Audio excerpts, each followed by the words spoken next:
Intéressons-nous cette fois-ci au Galaxy Tab de Samsung avec les indispensables astuces et réglages à connaître. Si vous venez d'en avoir une ou que vous en utilisiez couramment depuis longtemps, cette vidéo vous aidera sûrement à aller plus loin pour en tirer le plein potentiel. Bon, en piste, on décolle. Vous pouvez utiliser votre Samsung comme webcam sur votre PC Windows 11 de manière complètement transparente et sans fil. Dans le volet d'action rapide, activez lien Windows. Si ce n'est pas encore fait, connectez-vous à votre compte.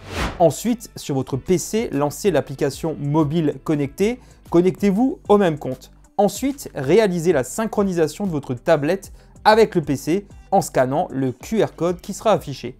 Sous Windows 11, il faut ensuite se rendre dans Paramètres, Bluetooth et appareil, cliquez sur Gérer des périphériques, activez Utiliser comme appareil photo connecté. Lorsque ce sera fait, votre tablette sera reconnue automatiquement comme une webcam que vous pouvez utiliser avec tout type de logiciel, Zoom, Meet, Skype, etc. Simplement, la qualité n'est pas exceptionnelle, on est bloqué à du 720p, ce qui est tout de même limite. La latence par contre semble assez correcte et le flux reste stable. L'application propose évidemment pas mal d'autres petites fonctionnalités que je ne présente plus. J'ai déjà beaucoup évoqué la chose par le passé sur la chaîne. Donnez un petit nom à votre petite Galaxy Tab pour faciliter l'identification de cette tablette sur un réseau. Accédez aux paramètres, faites défiler jusqu'à à propos de la tablette, c'est tout en bas. Appuyez sur nom de la tablette, remplacez le nom par celui de votre choix. Divisez, scindez votre écran en 2 ou en 3 pour plus de productivité. Pourquoi pas travailler sur plusieurs applications simultanément. Voici ce qu'il faut faire. Lorsque vous travaillez déjà avec une application, maintenez votre doigt appuyé sur l'icône d'une application dans la barre des tâches. Faites-la glisser vers le haut ou vers le bas de l'écran pour ouvrir l'application en mode écran partagé. Redimensionnez la fenêtre en déplaçant le séparateur central jusqu'à 3 applications sont prises en charge. On peut ensuite enregistrer une disposition multitâche, ce qui va permettre d'ouvrir rapidement plusieurs applications simultanément en écran fractionné. Avec la même disposition que dans l'astuce précédente, appuyez sur les 3 petits points du séparateur central, puis sur la petite étoile. La paire d'applications pourra être enregistrée sur la barre des tâches, l'écran d'accueil ou le volet latéral d'application. On peut afficher ou masquer le dock d'application. Par défaut, il est affiché. Ce qui permet de simplifier l'interface de votre tablette en masquant cette barre des tâches si vous ne voulez pas l'utiliser par exemple. Pour ce faire, accédez aux paramètres, allez dans Écran, activez ou désactivez l'option barre des tâches. C'est aussi simple que ça. Profitez d'une expérience visuelle améliorée lorsque vous affichez des vidéos. C'est tout à fait possible et autant profiter pleinement de ce bel écran AMOLED. Accédez aux paramètres, allez dans Fonctionnalités avancées, appuyez sur Luminosité des vidéos, activez le mode clair pour vos applications de streaming préférées. Et oui, on peut le faire avec YouTube par exemple. Et ensuite ajuster les paramètres de luminosité de contraste selon vos propres préférences. Plongez dans un univers sonore plus immersif. On peut optimiser le son pour une expérience audio de haute qualité avec ces réglages qui vous permettent de vraiment ajuster l'audio en fonction de vos envies. Voici ce qu'il faut faire. Accédez aux paramètres, allez dans Son et Vibrations, appuyez sur Qualité et effets sonores, activez Dolby Atmos et sélectionnez le mode adapté à votre contenu, film, musique, etc.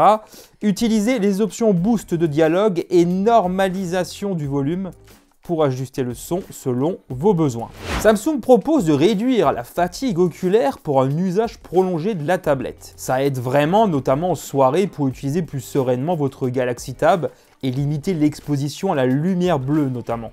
Pour ce faire, accédez aux paramètres, allez dans Écran, activez le mode sombre pour un thème plus sombre, activez ensuite le mode confort visuel pour réduire la lumière bleue, Ces options sont aussi disponibles dans le volet d'action rapide. Et ça, c'est quand même cool. Je ne le présente plus, mais je suis toujours obligé de l'évoquer. On peut transformer sa tablette en ordinateur grâce à Dex. On l'active directement depuis le volet d'action rapide. Utiliser un clavier et une souris pour une expérience plus productive, c'est vrai que là c'est quand même top quand on a la chance d'en avoir. Dans les gros avantages, bénéficier d'une interface semblable à celle d'un ordinateur pour réaliser des tâches complexes. On a des modes fenêtrés pour les applications, on peut les mettre côte à côte, ça c'est quand même pas mal du tout. C'est un mode que j'apprécie beaucoup et qui se montre particulièrement efficace sur grand écran. Et d'autant plus si vous possédez un clavier comme je disais avant. Je vais en parler dans une autre vidéo à l'occasion de mon test de la Galaxy Tab S10 Plus. Maintenant, je vais évoquer quelques astuces qui sont centrées un peu plus sur l'IA. Là, pour ces quelques exemples, tous les Galaxy Tab n'y ont pas forcément accès. Plus de pep sur l'accueil avec des fonds d'écran uniques en un clic. Restez appuyé sur l'accueil dans fond d'écran et style. Puis, changement de fond d'écran, sélectionnez l'option génératif dans création avec l'IA. Choisissez un style et des couleurs. Laissez l'IA créer un fond d'écran dynamique. Avantage pour ma part, personnalisez davantage votre tablette avec des fonds d'écran originaux et adaptés à vos goûts. L'IA peut aussi vous aider à rédiger des essais, des rapports ou des mails en quelques secondes à peine. Dans le clavier de Samsung, nous avons aussi de l'IA. À quoi ça sert ? L'IA vous propose des mots, des phrases ou même des paragraphes entiers pour compléter vos idées et rendre vos écrits plus fluides. Elle peut aussi vous éviter les fautes d'orthographe et les erreurs grammaticales grâce à la vérification automatique de votre texte. Pour aller plus loin, créer des posts attrayants et engageants en quelques clics pour les réseaux sociaux ou, comme dans mon exemple, composer des emails efficaces et personnalisés. Là, c'est vraiment un gain de temps couplé à une facilité d'utilisation impressionnante. Vous êtes nul en dessin, c'est pas grave puisque vous pouvez transformer vos idées en illustration professionnelle. Rien que ça. Rendez-vous dans le volet latéral. Appuyez sur l'icône de dessin IA. Avec la fonction croquis en image, vous pouvez prendre un dessin simple et la transformer en une illustration réaliste ou stylisée. Parfait pour les designers, les étudiants ou simplement pour s'éclater. Ça permet de développer votre créativité, améliorer vos présentations, créer des visuels uniques.